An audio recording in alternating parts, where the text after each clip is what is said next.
नमस्कार मित्रांनो.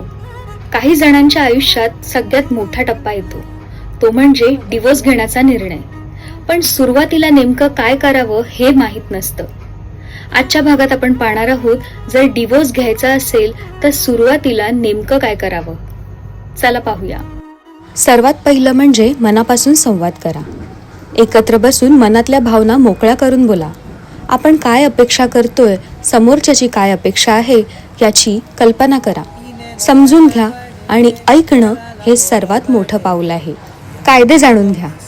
कोणत्या विधी अंतर्गत डिवोर्स होणार आहे, Hindu marriage act, special marriage act किंवा तुमच्या धर्मामधील कायदे कोणते आहेत, कोणत्या अटी लागतात आणि किती वेळ लागेल हे समजून घेणं यामध्ये फार गरजेचं आहे. माध्यमातून मार्ग शोधा, म्हणजेच मीडिएशन किंवा काउन्सिलिंग करून घ्या.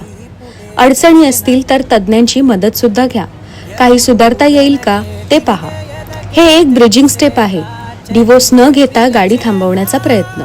वकील किंवा कायदेशीर सल्ला घ्या. एक चांगला परिवार विषयक वकील लागेल जो तुमचा हक्क समजेल आणि मार्ग दाखवेल. तुमच्या बाजूचं कसब आणि सुरक्षितता सुनिश्चित करा.